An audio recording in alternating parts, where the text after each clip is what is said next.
Hi everyone, welcome to my video for day 2 of the 2015 Aintree Grand National meeting.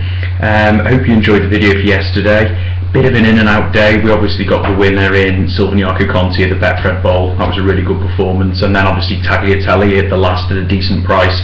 I think we would have added a third with Arctic, we also had Jeski as well, I should say, which I think was quite fortuitous because I think Arctic Fire was going to have him before he left. But 3 wins from 7 ain't a bad start to the week. So we move on to day 2, and it starts with a 2.5 mile handicap hurdle, which is very difficult race for me to sum up this one really. The Invul for Nicky Henderson is an interesting one. He's got potential, but he's very inconsistent. The other thing I've looked at as well is his form in the spring months for the last couple of years has been terrible, which is really putting me off this one at the moment. Del Arca for the Pipes is interesting, but look, what's worrying me, he had a really hard fall last time, and it's a case of whether he's got over that fall or not. It's a bit like what I said about Dresden today in the Red Rum. If he's got over it, then he's got a great chance, but clearly, I don't know, he just didn't run his race today. Dresden, I think Del Arca might be another one. He run well over course and distance last year though, Del Arca. He showed a real liking for the course, so if he has recovered, he could show a lot more today. Dane King for the Mullins Walsh combo is interesting. He ran very well at the festival before not quite getting up the hill, and I think this flatter track should suit him better. He's proven on the ground he could run a really interesting race, I think, for me, Dane Hill. 2 to mention honourably, I suppose you'd say, is Knight's Parade and Miles House. They're in form, but will they have the class for this? I don't think they will, to be honest. Sunbuckle is an interesting horse for me. He came a short head second to Glingerburn, and as you know, I think I rate Glingerburn very highly. The Glingerburn, but after this race, Glingerburn went on to win at Kelso, and there's a piece of form there. The second in that race was Bristol Demai, who actually finished second today in the second race, and Intense Tango were fancied as well, finished just out the places. So I'd have to say that form's been pretty well franked. So that second there is pretty good. He ran well enough at 2.5 mile and soft at Cheltenham Trials Day to suggest that he stays. I think the ground is ideal, and I really think Sunbuckle does have a very good chance today. A huge price for me, and I can't believe it's this price, is Party Rock. He was actually cruising in this race last year when he fell 2 out. Before then he was a previous course and distance winner, and he does seem to really like Aintree. He's on a great mark. I think you can ignore his last run as it was on soft ground. He is definitely better on better ground. I think you can also rule out his run as Cheltenham as well, because he's gone a few times around Cheltenham and he's just never really gone there, and I don't think that suits him. But at 20 to 1, Party Rock I think is a cracking each way bet. But we're looking for the win in each way as well as this one here. So my 1, 2, 3 I'm looking at Sunbuckle from Party Rock and Dane King. In the novice hurdle at 2:15, I might as well go straight to the horse I've been talking about. He's been brought up in a few videos recently, and that is Glingerburn. He's done nothing but improve all season, and the grade 2 at Kelso, which I said that form was kind of frank today, that was even better because he was held up off an absolute dormant pace and still showed a turn of foot to come. As I said, the form's been franked. He is improving all the time. He missed the festival to come here, and I think that patience is going to be rewarded. I think Glingerburn's the horse to be on. Kiwi is an interesting horse, as well as Cardinal Walter. Now on the back form, Kiwi does have the beating of Cardinal Walter, though Cardinal Walter, since Kiwi beat him, come out and run a decent race. Kiwi, people said he disappointed behind Duvan at the festival. I'm not 100% sure about this. I just think Duvan is an exceptional horse, and the form has also been frank. The second to Duvan that day was Shane's Hill for the Willie Mullins yard, and he's come out and won a grade 2 at Fairyhouse since, so Kiwi must be a player here if he can get back into the groove. Vargo Collonge is worth mentioning as well. He's very consistent, but the ground is an unknown. Paul Nicholls thinks he'll be okay. He was absolutely on fire today, Paul Nicholls, so you've got to give him a great chance. But from a 1, 2, 3 here, I think you're looking at Glingerburn from Kiwi, and I think Cardinal Walter, because I think that line of form through Kiwi's a bit more consistent, and he'll go on the go. And so there's my 1, 2, 3. The 3 mile 1 novice chase is a very interesting race on the card, and that is purely because of the presence of Safir Daru back over fences. As you know, he went off favourite for the World Hurdle, and he tried to do a big bucks and go back over hurdles after a really terrible spell, fencing I should say. He unseated on his debut, he then won and then unseated again, where he both the first and the third time he just did not jump anything. He came second in the world hurdle, but I just don't know why they're going chasing this late in the day. Apparently he's done a lot of schooling, but the interesting thing, looking back over my notes here, and a day I was actually at Aintree for, Big Bucks actually won. He didn't win many over fences, but this was one of the races that Big Bucks won over fences, and it's interesting, the same colours that they're going back with Safia Daru over this. He was entered in the Liverpool hurdle as well, the 3 mile hurdle race, one of the races before the Grand National, and he missed that to go for this. Now he would have had a great chance in that, I think, so he must really fancy it, and I think, you know, he should win, Safia Daru, but I've looked at the price, 5-4 around a horse who's got a 33% completion rate and had a pretty hard race at the festival. That's plenty short. I'm not saying it won't win, and I'm going to put it in the 1, 2, 3 based on if he gets around, but I think that's plenty short enough. There's some potential improvers in the field, which we'll get to. A couple to honourably mention again. Carrickmore is capable but inconsistent for the Kings, and Irish Saint will need a lot more rain, I think, to take a part in it. Rawnack's interesting because he beat Gil Gamboa a few runs ago, and that is now reading well after that one won the 2.5 mile chase at Fairy House, and he was also staying on over 2.5 mile at the festival. He's 16-1, and he could turn out to be a very big price, Rawnack, but I think there's just someone with a little bit more potential than him. One of them is Carol's Destrier, who's done nothing wrong over fences, but he's never run in this class, but he's got the potential to do it. Mulholland trains it, and he's brought horses on well. He's done it with the Druid's nephew, who tipped up at Cheltenham and is also in the Grand National, and interestingly he's gone for McCoy here. Now Mulholland is not afraid to use a lot of jockeys, but like you saw when he went with Barry Geraghty at Cheltenham, and now he's gone for McCoy here. When he fancies something, he is going to go. When he fancies something, he is going to go with one of his big jockeys that he can call on, and I think when we actually look at this, I think Carol's Destrier could be really, really interesting. Irish Cavalier won a 2.5 mile handicap at the festival, but he's up in trip here, and you've got to remember this isn't a handicap. He won impressively that day, but I think something's going to have a bit more class. Another one who I can't weigh up is called Aintree for the Pipe Yard. He's had 7 wins and 1 second from 8 starts over fences. He's been doing a lot of summer jumping, but once again, what he's achieved is unknown. He could be anything. He went a lot over the summer. His one time he was beaten over fences was by Splash of Ginge, but that had after he'd been running all summer. He was then given a mid-season break, and he's come back and run really well in February and March. I can see him running a really big race here. It's a tough race because there's a lot more could be in here. But I've got to go with a 1, 2, 3, and I'm actually going to take a risk here on Carol's Destrier for McCoy and Mulholland to beat Safia Daru and Aintree. But Safia Daru, it's a war. He should win this hands down, but you can't. For me, I can't tip him at that price when he's not a proven jumper really. The Melon Chase for me is potentially one of the races of the seasons. It's easy to go through at first the ones that I think we can hopefully rule out, and then concentrate on the main ones. Boulder Success is a great horse, but all of his best form on soft. John Spirit has been consistent all season, but keeps his best form, for me anyway, for Cheltenham. And Croco Bay, who run a cracking race for us at Cheltenham at double figure price, is good, but I'm just not sure he's got the class for a race like this. It isn't a handicap. Sayed Agruji, the horse of the year as he was for last year, came 4th obviously in his attempt to recapture or to retain his Queen Mother crown. He'd come back after that injury, unseated his first time, then won an Egg and Spoon race at Chepstow, and he just didn't look fully tuned up for me at Cheltenham. I think this is an afterthought, and the other thing I've noticed, look at Sayed Agruji's record around Aintree. It's awful. He's literally been beaten like 30 legs virtually every run he's ever had around here. I'm not sure if that's because usually he's over the top by now, but the fact that he won the Celebration Chase last year suggests he's not. I just think he doesn't like the course, and I think that combined with the interrupted season he's had, the step up in trip, I don't think tomorrow will be Sayed Agruji's day. Alfroth is interesting because he's had a breathing operation since his last run, which was I think in the King George, but I'm not 100% convinced this trip on quick going is what he needs. He's becoming more of a stayer now, and I think, like you saw in the King George with a bit of a dig in the ground, I think that's the type of ground he needs really. Champagne Fever is very interesting. He was withdrawn from the Queen Mother because he got bit by one of his stablemates, which is a shame because I think he would have run. I don't think it was the best Queen Mother. I think he would have gone very, very close. He clearly didn't stay 3 mile on the King George. He was swinging away, and in the last half mile you could see he was in trouble.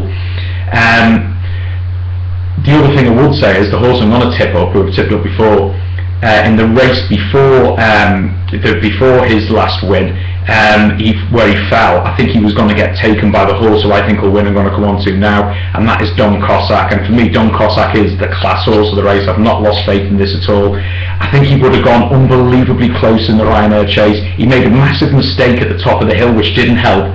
But I'm a huge fan of his. I think Brian Cooper gave this horse an absolutely shocking ride.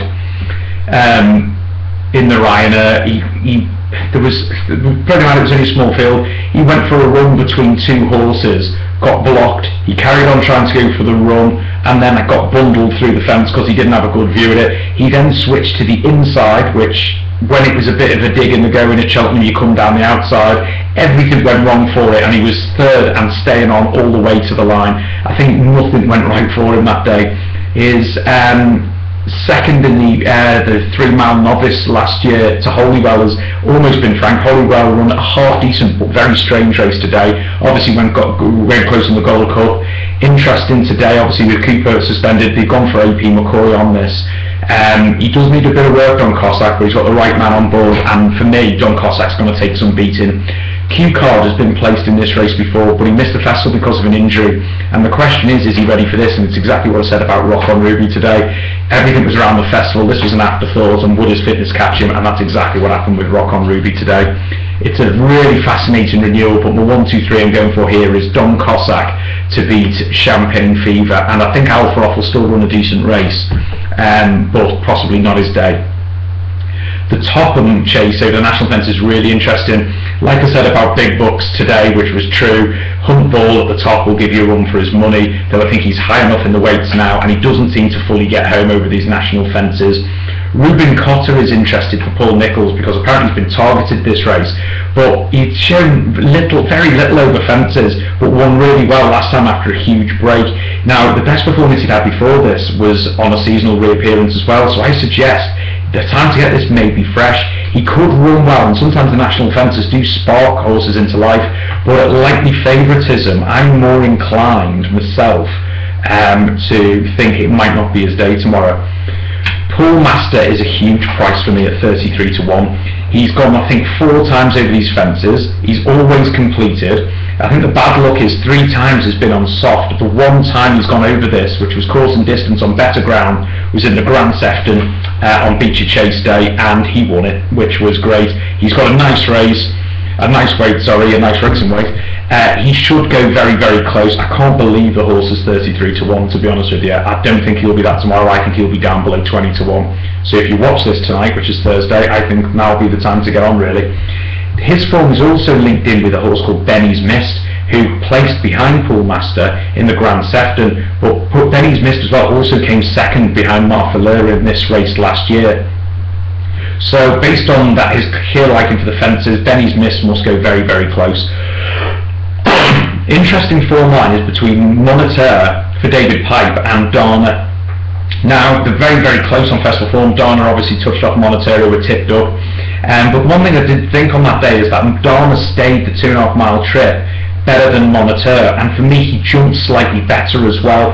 Now, looking at the odds, Moniteur is due to be 9 to 1 favourite, and he could run a really good race, but French bred horses don't have a great record over these fences, and Dana I think jumped better and stayed better. So excuse me, if I was going to pick one over the other, I would be tempted to go with Dana at 16 to 1 over Moniteur, I think, today at 9 to 1. The horse I do fancy for the win though is Eastlake. He finished like a train in the 2 miler at the festival, which suggests that this 2.5 mile trip is always going to be more his liking. He has experience over the Grand National fences when he placed in this last year, and his form leading into this race is better than it was last year. Again, AP is up, and I think it could be a red letter day for AP. I really hope it is, because I'm backing along with it by the look of it, and I think Eastlake's the way to go. It's a really competitive renewal as always, but my 1, 2, 3, I'm happy to go with Eastlake from Pool Master and Benny's Mist as my 1, 2, 3. The 3 mile novice chase, I don't think this is the best race on the card. It's usually a really competitive race, and it's competitive, but there's not a lot of depth to this. Thomas Brown has now got a huge question mark over him for me after his poor performance at the festival, and he can show that, you know, he can throw in the odd bad race. Zero Shades of Grey as well has been consistent, but has he got the class for something like this? I don't think he has.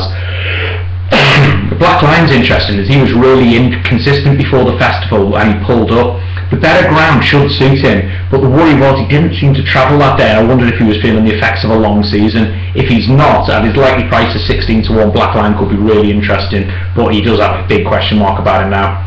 The wild card in this race is Minella Rocco for AP McCoy and John O'Neill. He's won both starts at a common canter, and he literally could be anything. But there's a couple of battle-hardened types here, and I think Minella Rocco could run a big race, but he's likely to be like 9-4 favourite from the tissue price I'm saying, and that's plenty short enough for a horse who's only running 2 very small races. Won it impressively so far. Roi de France is very interesting. He was staying on at the festival for a third, and he was gambled off the page and stayed on for third over 2.5 miles. I think the 3 mile trip that he will face here is going to be absolutely ideal. I think this is, as I said before, it's quite a weak graded race for me. Maybe slight reservation is the ground, because the run came because the ground went soft at Cheltenham, and you're not going to get that here. I think he's got the potential over 3 mile, and he'll stay the trip. But I think he's going to bump into 1 Too Good, and that 1 Too Good for me, I think, is likely to be Vita de Rock. I know Nicky Henderson's having a real nightmare time at the moment, but this horse would have gone close in the Neptune, but he nearly fell at the last. He was only a 3/4 length down, and he literally sprawled, recovered, and then came and nearly got placed. All of his runs have suggested, and even the way he ran on there, or especially with the hill, that he needs this step up and trip. I think the decent ground will be will be fine for him, and that's my idea of the winner. I did think at Vita de Rock when he made that mistake, even though I got the third just ahead of it. I think it was on Time for Heroes, which again wasn't Brian Cooper's best ride in the saddle, to be honest. I did say I'm going to do that next time it's out, and I'm sticking to my word on that. It's a fascinating rather than competitive race for me, but my 1, 2, 3 is Vita de Rock from Roi de France and Minella Rocco. The bumper at the end is anything can go in this one. But I've noticed something quite interesting, and it links 2 horses, and that is Derby and another horse for Malcolm Jefferson, and a horse called Brain Power. Now, what these both have in common is they both won Newcastle bumpers on their only start. Now, the interesting one for me, Brain Power and Derby Wood is same course, distance, going, virtually same size field. Derby won it coming from off a pace. Coming from off a pace in a time that was a lot faster than Brain Power's. Now, I think that piece of form's more solid. Brain Power dictated it and pulled away off a very, very slow place, while Derby came off a decent run race and came through to win well.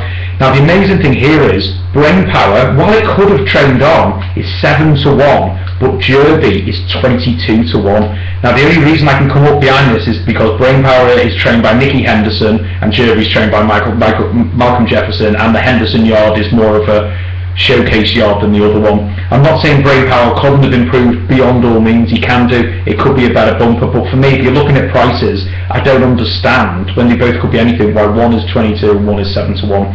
I won't understand that, and I think there's a bit of value there. Bouvredere and Barter's Hill are both very consistent, and Barter's Hill finished 3/4 a length ahead of Bouvredere in the listed bumper that they were both in. It's literally neck and neck. It's completely even match for this.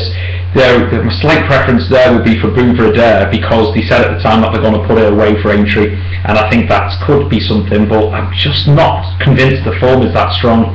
Belshill's interesting because it's Willie Mullins' yard, but I know he has some great bumper horses, and he was relatively well fancied for the champion bumper, but he didn't seem at home, and he got turned over at a short price at Leopardstown at Christmas, and I just don't think bumpers seem to be his game. You'd probably go and show me up now and go and destroy these lot, but with Willie Mullins, he has some proper bumper horses, I call them, and this one has never really struck me as one, to be honest. A very interesting horse for me is Persian Delight for Paul Nicholls. He spread eagled the field on his only start. I think it was at Wincanton. or it could have been, yeah, I think it was Wincanton, yeah. And literally had him strung out all over Somerset, but the going that day was bottomless. So yeah, he could have improved, but at his likely price of 2 to 1 favourite, I can't have that on what's going to be quick going tomorrow. I think he's going to run a big race, but I think that's plenty short enough. Western Rules interests me for Nicky Richards. He had 2 quick bumpers, won both at Newcastle, and after that they said we're going to put him away for some of the championship bumpers at the end of the season. The difference is here, he's going to be fresh. The going is going to be different to them, but Nicky Richards has a cracking record in Northern Track bumpers, and I think Western Rules at 12 to 1 could have a big say here. It's a fascinating bumper, but I'm actually going to stick my neck out here and go with Jerby, because the Hemmings horses as well at Aintree always seem to run well. He's had some crackers over the years, the likes of Alberta's Run, etc. Not excluding Hedgehunter in the Grand National, and hopefully Jerby can put a smile on Trevor Hemmings' face and come in at a decent price. And 1, 2, 3 I'm looking at is Jerby from Western Rules and Persian Delight. Well, I hope you got something from a day 1 video. Day 2 seems a lot harder, which I know I said day 1 looked harder really. But fingers crossed we keep firing the winners in. As always, post what you're doing yourselves, if you have any comments yourself. And yeah, thanks for all the comments I get on the messages people send. And yeah, I'll be back tomorrow for day 3, which will also be a 2-part video. I'm going to do the national separate so we can go into a bit more detail on that, even though my record in it's not the best. Okay, I hope you have a good Friday of Aintree, and I'll speak to you soon. Cheers.